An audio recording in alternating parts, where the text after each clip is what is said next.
वैसे सर्दी का सीजन है, हर साल बाहर से पक्षी आते हैं। इस बार कितने पक्षी यहाँ पाए जाते हैं? आप अगर गौर से देखें तो आपके पीछे यमुना बायोस्फीयर पार्क का एक बड़ा सा वेटलैंड है, डीप वेटलैंड इसको कहते हैं। यहाँ पे बहुत सारे पक्षी आपको नज़र आ रहे हैं, स्पेशली चाइना से आने वाले ग्रेट कॉर्मोरेंट हैं, पीछे में यूरोपियन नॉर्दर्न शॉबलर हैं, गैडवाल हैं, पिनटेल्स हैं। और आज सुबह जब मैं फ़ेज़ 2 में था तो वहाँ रेड क्रेस्टेड पोचार्ड नज़र आए, फेरुजिनस पोचार्ड नज़र आए जो नियर थ्रेटेन प्रजाति हैं। पक्षी तो आए हैं। देखिए, ये जानना ज़रूरी है कि पक्षी क्यों आते हैं। जब उनके जगह पे जो यूरोप, साइबेरिया, चाइना से आते हैं, सेंट्रल एशिया से आते हैं, वहाँ सर्दी में इनके रहने की जगह जो पानी है वो फ्रोज़न हो जाती है, तो उसमें खाना भी उनका बर्फ़ बन जाता है। तो वो इस तरफ आते हैं कि इनको खाना मिल सके, 2-3 महीने यहाँ रह सकें, फिर वापस अपनी जगह जाके वो ब्रीड करते हैं। इस बार ऐसा लग रहा है कि इनका जो डेस्टिनेशन है वहाँ से चलने के बाद, जैसे आप इनका रूट देखेंगे, राजस्थान से होके एंट्री होती हो, साइबेरिया, अफ़गानिस्तान, पाकिस्तान ऐसे होते हुए आते हैं जो सेंट्रल एशिया फ्लाईवेज़ है। इसमें इंटरेस्टिंग ये जानना होगा कि यहाँ पे रास्ते में बारिश पिछले 3-4 साल से बहुत एबनॉर्मल होती है। तो राजस्थान जहाँ पानी डेफिसिट होता था वहाँ खूब बारिश है, तो आके वो बसने लगते हैं पहले वहाँ, और जब पानी ख़त्म होता है तो फिर जनवरी में इधर का रुख करते हैं। पक्षी तो काफ़ी हैं, लेकिन इस बार पॉपुलेशन डेंसिटी थोड़ी कम है। जैसे जहाँ पर एक प्रजाति के एक बार में 2000 नज़र आते थे, तो इस वक्त वो कोई 1500 नज़र आ रहे हैं, 1000 नज़र आ रहे हैं। मुझे उम्मीद है कि 15 जनवरी आते आते चीज़ें फिर पुरानी हो जाएंगी और बेहतर होंगी, पक्षी उसी तरह नज़र आते रहेंगे। सर, कितनी संख्या में पक्षियों की होती थी? किस किस प्रजाति के पक्षी खासतौर पर यहाँ पाए जाते हैं?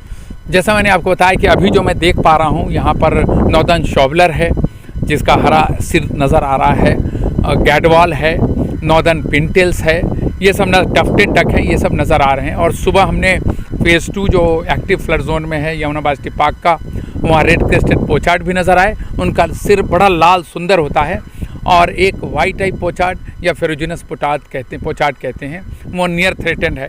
तो इस तरह छोटे पक्षी बहुत सारे आ गए हैं जो बाहर से आते हैं। तो कोई 25-26 प्रजाति के माइग्रेटरी बर्ड्स आते हैं जो एक्वेटिक हैं।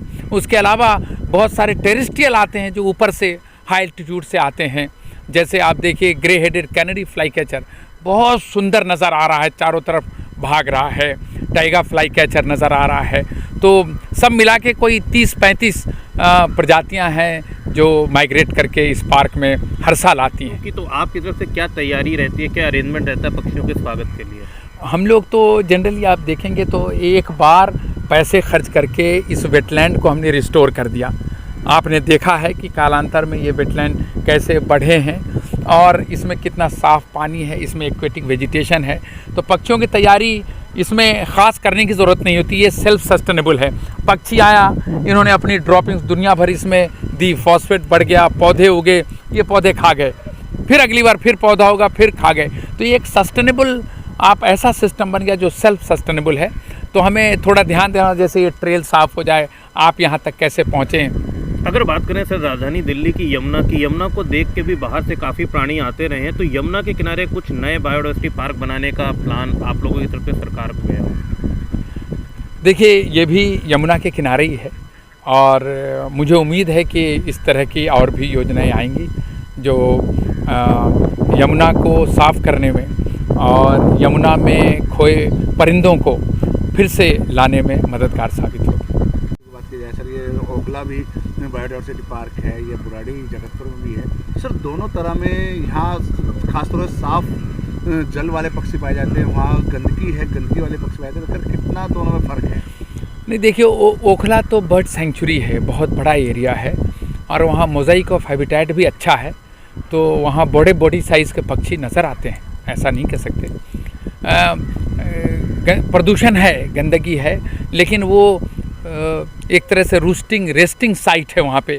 तो बाहर में फोरेज करती है पक्षी, लेकिन रहने की जगह वो बन जाती है, तो इसलिए वहाँ पक्षी नज़र आते हैं। सर, जिस तरह से दिल्ली में प्रदूषण बढ़ा हुआ है और दिल्ली एनसीआर के एरिया में काफ़ी प्रदूषण, तो कहीं ना कहीं जो माइग्रेटरी बर्ड दिल्ली में या आते हैं तो प्रदूषण भी उनके लिए आड़े आ रह सके? इसमें अध्ययन नहीं है, इस पर सवाल बहुत हो रहे हैं इसलिए आवश्यक है, इस साल से हम लोग थोड़ा गौर करना शुरू किया है हमने इस जानने के लिए इस बात को कि क्या एयर पोल्यूशन का असर भी पक्षियों पे होता है क्या। अभी तक कोई अध्ययन नहीं है, तो इसलिए कारगर रूप से कहना बड़ा मुश्किल है। और प्रजातियों को अगर गौर से देखें तो प्रजातियों में कमी नहीं है, नंबर थोड़ी कम है, तो इसलिए उस विषय पे प्रदूषण पे जा पाना आसान नहीं है और कहना भी अभी सही नहीं होगा अनटिल अनलेस हमारा कोई अध्ययन हो, हमारे पास कोई डेटा हो। सर कौन सा समय इन पक्षियों के लिए अनुकूलित रहता है जो ये माइग्रेशन करके भारत में आते हैं? देखिए, अक्टूबर से इनकी रेकी शुरू हो जाती है, आके देखते हैं कौन सा जगह अच्छा है, कैसे रहना है। और आप सोचिए नवंबर से बहुत ज़्यादा आना शुरू होते हैं और मार्च तक उनका घरौंदा होता है। मार्च में फिर वो वापस जाने लगते हैं और अपने गंतव्य स्थान पे जाके ब्रीड करते हैं। हिंदुस्तान में एक भी माइग्रेटरी पक्षी ब्रीड नहीं करता। सर क्या उनको कोई अनुकूलित वातावरण नहीं मिल पाता है या सर कोई कुछ विशेष कारण?